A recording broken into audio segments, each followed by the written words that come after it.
자, 2절의 내용입니다. 과세표준 확정신고와 자진납부에 대한 얘기인데, 확정신고를 할 때, 확정신고를 해야 되는데, 확정신고 시에 분리과세하는 경우가 있단 말이죠. 그래서 그 내용을 좀 정리를 좀 한번 해볼게요. 원래 우리가 분리과세라고 하는 거는 두 가지가 있습니다. 완납적 원천지수로 과세를 종결하는 거. 그걸 우리가 이제 분리과세라고 하는 거죠. 완납적 원천지수로 분리과세하는 거가 있고요. 그 다음에 확정신고할 때 분리과세하는 게 있어요. 확정신고할 때 분리과세하는 거. 확정신고할 때, 그러니까 얘네들은 원천지수 한 적이 없어가지고 확정신고할 때 그 떼내가지고 별도로 따로 분리해서 과세하겠다. 라고는 확정신고 시에 분리과세가 있습니다. 분리과세라고 하는 거는. 그래서 완납적 원천지수로 과세를 종결하는 분리과세는 우리가 이미 소득세분 공부하면서 다 공부했던 내용이고요. 확정신고 시에 별도로 원천지수 한 적이 없는 거예요. 확정신고할 때 근데 떼내가지고 별도로 분리과세해야 되는 경우가 이렇게 세 가지가 있습니다. 세 가지가 있는데, 이 확정신고 분리과세는 확정신고로 꼭 하긴 해야 되는 건데요. 세 가지가 있습니다. 근데 이 중에 이게 가상자산 소득 있잖아요. 가상자산, 비트코인이라는 거. 그 가상자산 소득에 대해서는 지금 내년부터 과세하기로 했는데, 그것도 또 어떻게 될지 모르겠어요. 그래서 일단은 가상자산 소득에 대해서는 일단 얘기하지 않을 거고요. 이거는 일단 얘기하지 않고 내년에 가봐야지 하는 거니까 지금은 두 가지만. 주택 임대로 인한 총수익 금액이 2천만 원 이하인 자. 주택 임대로 인한 총수익 금액이 2천만 원 이하인 자. 이거를 분리과세 주택 임대소득이라고 해가지고 주택 임대로 인한 총수익 금액이 2천만 원 이하인 자는 주택 임대로 인한 그 부동산 임대소득을 종합소득금에서 따로 떼내가지고 별도의 계산 구조로 해서 별도로 따로 세금을 계산해서 내게 할 수가 있어요. 그렇게 분리과세를 선택할 수가 있습니다.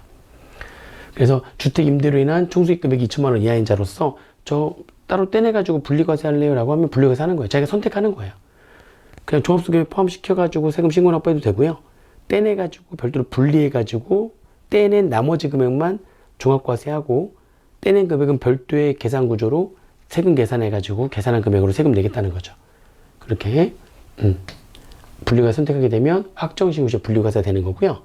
또 기타 소득금액의 연합계 금액이, 여기서 말하는 기타 소득금액은 비과세되고 과세 최저한에 해당되고 무조건 분리과세하고 무조건 종합과세에 해당되는 기타 소득금액을 뺀 걔네들이 이외에 기타 소득금액이 연 300만 원 이하인 경우에 300만 원 이하가 돼야 돼요.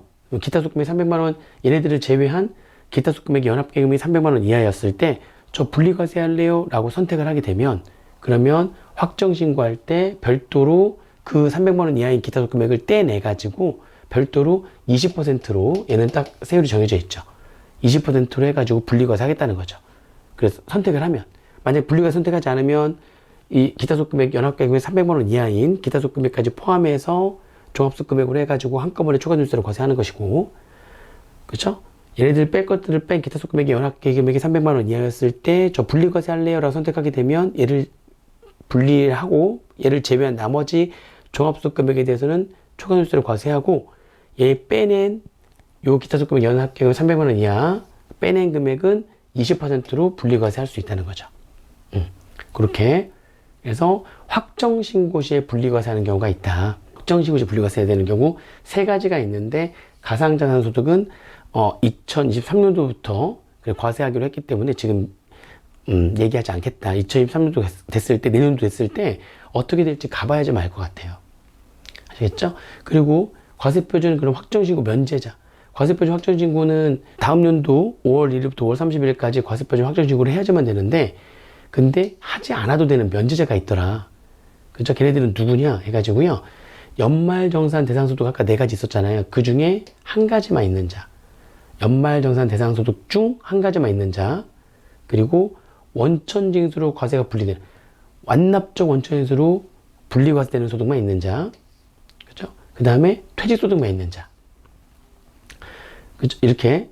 그래서 요 세 가지는 가지고요. 요 세 가지는 조합을 이루시면 돼요. 그러니까 다시 말하면 연말정산 대상소득 중 한 가지와 완납적 원천징수로 과세가 종결되는 원천징수로 분리과세된 소득만 있는 자, 또는 연말정산 대상소득 중 한 가지와 퇴직소득만 있는 자, 연말정산 대상소득 중 한 가지와 완납적 원천징수로 과세가 적용되는 소득과 퇴직소득만 있는 자, 그런 사람들은 과세표준 확정신고를 할 필요가 없는 확정신고 면제자다. 이런 얘기죠. 그죠? 대신에 주의를 해야 될 거는 연말정산 대상소득 중에서 두 가지가 있잖아요. 예를 들면 근로소득하고 공적연금소득하고 이렇게 두 가지가 있는 거예요. 연말정산 대상소득 중에서 두 가지가 있으면 근로소득은 근로소득을 지급하는 회사에서 연말정산 해줄 거고, 공적연금은 국민연금관리공단에서 연말정산 해줄 거거든요. 그러니까 두 군데서 연말정산을 했다는 거죠. 그 연말정산 대상소득 중에서 두 가지가 있는 경우에는 과세표준 확정신고를 꼭 해야지만 됩니다. 회사에서는 자기가 지급한 근로소득만 있다라고 가정해가지고 세금을 계산한 거고, 국민연금관리공단에서는 국민연금관리공단에서 지급한 국민연금만 있다라고 가정해가지고 연말정산을 했을 거란 말이죠.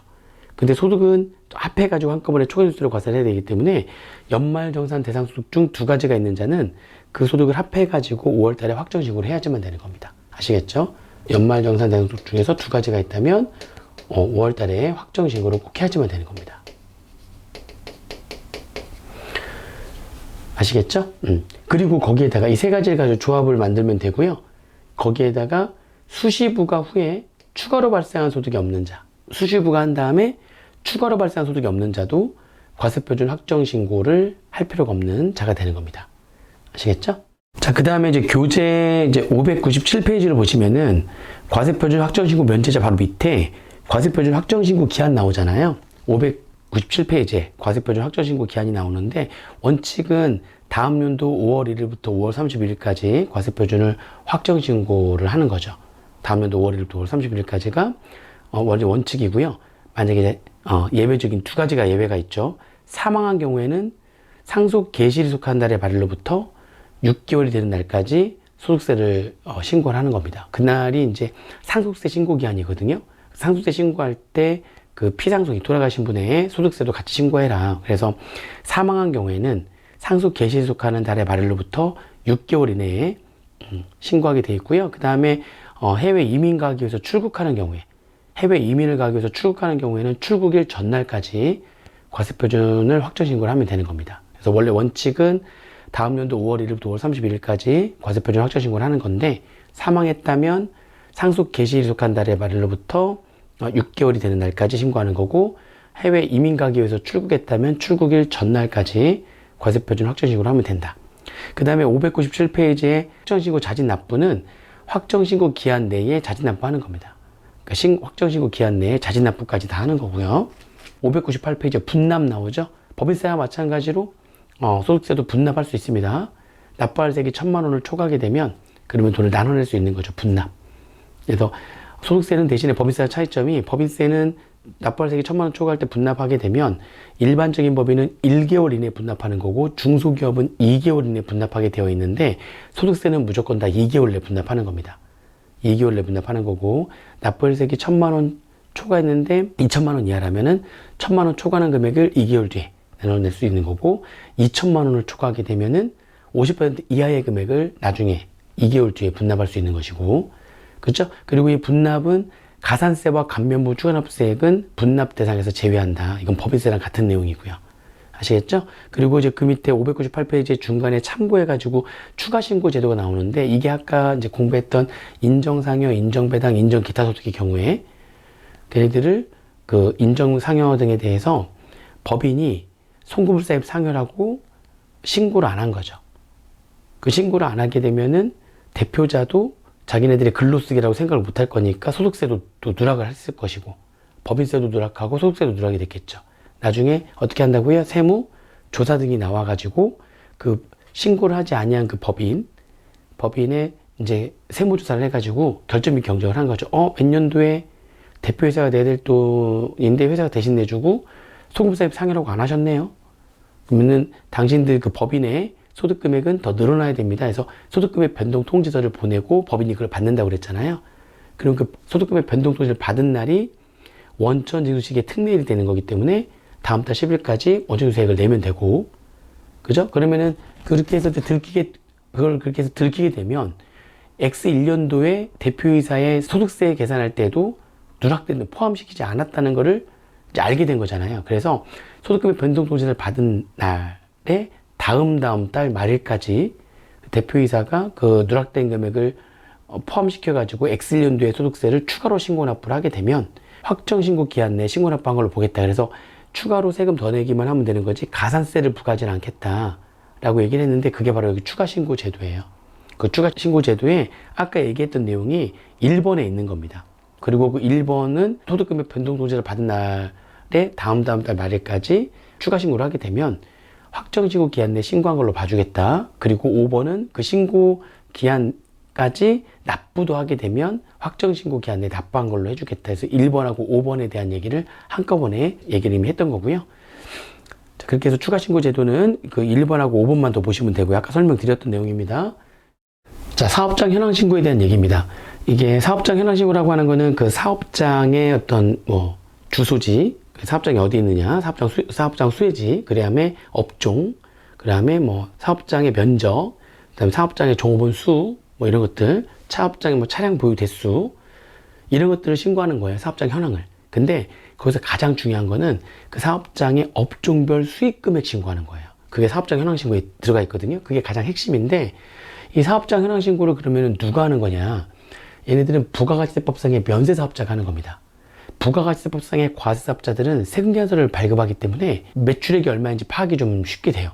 그런데 부가가치세법상의 면세사업자, 예를 들면 학원이라든지 교육용역, 태권도장이라든지 동네에, 그럼 부가가치세법상의 면세사업자들은 세금계산서를 발급하지 않기 때문에 수익금액 파악이 안 되거든요. 그래서 그 면세사업자들한테 사업장 현황 신고를 하는 거예요. 여러 가지 현황을 신고하는데 그중에 가장 주된 현황 신고가 이제 업종별 수익 금액입니다. 그거 신고하라고 하는 거죠. 직접 니네들이 계산해가지고 신고해라. 나도 나름대로 파악을 할 텐데, 예를 들면 학원에 다들 이제 카드로 결제하다 보니까 나름대로 그 카드 결제, 카드사 통해가지고 학원의 매출액을 최대한 파악을 하는 거예요. 세무서에서도. 나도 파악을 할 텐데 너네들도 신고를 해. 정확히. 근데 내가 파악한 금액보다 더 적으면 안 되겠죠. 그러니까. 그죠? 아무튼 나도 어느 정도 파악을 할 텐데 명확하게 파악이 안 되니까 신고하게 하는 거거든요. 근데 언제까지 신고하는 거냐? 이게 다음 연도 2월 10일까지 신고하게 돼 있어요. 다음 연도 2월 10일까지 신고를 하게 돼 있고요. 그거는 누구한테 신고하는 거냐? 다음 연도 2월 10일까지 사업장 소재지 관할세무장한테 이렇게 신고하게 돼 있어요. 주소지가 아니라. 원래 소득세법상 내용이니까 주소지 관할세무장한테 신고를 해야 될 것 같은데 이 사업장 현황 신고는 소득세법의 내용이지만 사업장 관할세무장한테 신고를 하게 돼 있다. 아시겠죠? 자, 그 다음에 다음 연도 2월 10일까지 사업장 현황 신고를 하라고 했는데 다음에 두 가지의 경우에는 사업장 현황 신고를 할 필요가 없대요. 그죠? 사망이나 출국을 해가지고 사망했거나 출국을 해서 그 다음 달 2월 10일, 다음 연도 2월 10일 되기 전에 과세표준 확정 신고를 했다면 사망해가지고 상속 개시일이 속한 달의 말일로부터 6개월 이내에 이미 과세표준 신고를 했거나 해외로 이민 가기 위해서 출국하려고 출국일 전날까지 과세표준 확정 신고를 이미 했다면 사업장 현황 신고를 별도로 따로 할 필요 없다는 거죠. 그리고 부가가치세법상의 겸용사업자, 부가가치세법상 과세사업도 하고 있고 면세사업도 하고 있고 같이 하고 있는 사업자의 경우에는 부가가치세법상의 과세사업자다 보니까 부가가치세 신고를 해야 되거든요. 그때 부가세 신고할 때는 이 과세사업으로 인한 수익금액과 면세사업으로 인한 수익금액을 같이 신고할 때 양식에 집어넣어서 같이 신고하게 돼 있어요. 그래서 겸용사업자가 부가세 신고할 때 면세사업의 수익금액을 신고를 했다면 그러면 사업장 현황신고를 굳이 따로 할 필요 없는 거죠. 사업장 현황신고하라고 하는 거는 면세사업자의 수익금액 파악하려고 했던 건데 이미 겸용사업자여가지고 부가세 신고할 때 면세사업 수익금액이 신고가 돼 있다면 그럼 사업장 현황신고를 할 필요가 없는 거죠. 아시겠죠? 그 다음에 주의를 해야 될 내용인데 둘 이상의 사업장이 있잖아요. 그러면 사업장 현황신고는 각 사업장별로 하는 겁니다. 둘 이상의 사업장이 있으면 각 사업장별로 사업장 현황신고 하는 거고요. 휴업이나 폐업 신고를 했어요. 그러면 휴폐업 신고와 함께 사업장 현황신고를 꼭 하시면 됩니다. 그러니까 휴폐업 신고를 하는 경우에는 사업장 현황신고를 할 필요가 없다가 아니라 휴업이나 폐업 신고를 할 때는 휴폐업 신고와 함께 사업장 현황신고를 해야지만 된다. 아시겠죠? 이게 사업장 현황신고에 대한 얘기입니다. 그 다음에 이제 마지막으로 성실신고 확인제도. 성실신고 확인제도인데 이거는 어떤 거냐면 사업자인데 해당 연도에 수익금액이 상당한 거야.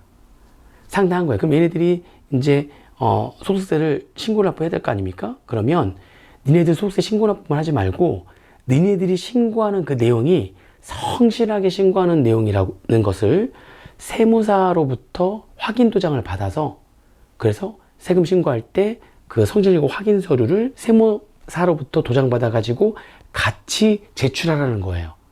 그걸 성실신고 확인제도라고 하는 겁니다. 성실신고 확인서 서류가 있어요. 거기에다가 이 해당 연도의 수익 금액이 굉장히 많은, 상당한 그러한 그 사업자들의 신고 납부하는 내용이 이거 성실한 겁니다. 세법에 따라서 성실하게 얘네들이 신고하는 겁니다. 라고 세무사가 확인해서, 그래서 거기다 성실신고 확인 서류에다 도장 찍어가지고 세금 신고할 때 서류까지 해서 같이 내게 하겠다는 거죠. 그거를 성실신고 확인제도라고 하는 겁니다. 그러면 어떤 자들이 성실신고 확인제도의 대상자가 되는 거냐?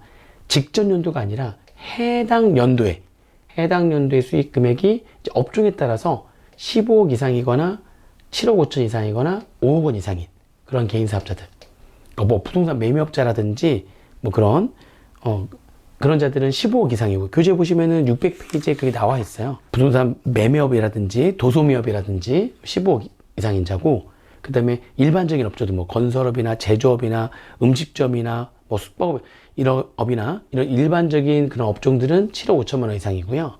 그 다음에 부동산 임대업이라든지 각종의 서비스업은 5억 원 이상이면 돼요. 그 교재 보시면 되고요. 굳이 암기할 것까지는 없는데, 업종까지는 암기할 필요 없는데, 아무튼 해당 연도 수익 금액이 업종에 따라서 15억 이상, 7억 5천 이상, 5억 원 이상인 개인 사업자들은 세금을 신고할 때 내가 신고하는 내역이 법에 따라서 성실하게 신고하는 겁니다 라고 하는 성실신고 확인 서류에 세무사로부터 도장받아서, 그럼 세무사가 그걸 확인해야 되는 거죠. 세무사가 정말 이 사람이 성실하게 신고하는 건지 다 확인해 가지고 성실신고 확인 서류에다 도장을 찍어주는 거예요. 그래서 세금 신고할 때 같이 확인 서류를 같이 제출하게 하는 거죠. 그렇게 하겠다는 겁니다. 아시겠죠? 그 세무사가 함부로 도장 찍어주면 안 돼요. 그 자격증 막 날아가기도 하기 때문에 정말 성실하게 했는지 다 확인해 보고 그 도장을 찍어주는 겁니다. 확인을 해봤더니 수익 금액이 이게 넘어가는 대상자예요. 성실신고 확인 대상자가 도장 받으러 온 거야. 그래서 이제 세무사가 도장을 찍어주려고 막 찍어주면 안 되죠. 그러면 여기 금액이 좀 이해가 안 되니까 몇 월 달 거 자료 좀 갖고 오시죠. 요 수입은 도대체 뭐 어디서 발생한 수입인지, 또 이 비용은 어디에다 치른 비용인지 증빙 좀 가져오시죠. 막 그러니까 안 갖다 주는 거야. 장부 증빙을. 그러면 도장 찍어주면 안 되죠. 그럼 도장을 안 찍어주면 성실신고 확인서 제출이 안 되겠죠. 그죠? 제출이 안 됐을 때는 어떤 불이익이 있느냐. 만약에 이런저런 자료 갖고 오세요 했더니 다 자료 갖고 와서 세무사들이 확인해 보니까 성실하게 한 것 같아. 다 확인해 보니까 어느 정도 성실해. 그럼 도장을 찍어주겠죠. 그러면 성실신고 확인서가 제출이 되겠죠. 제출했을 때는 혜택이 있는 거고요. 제출하지 않았을 때는 불이익이 있는 겁니다.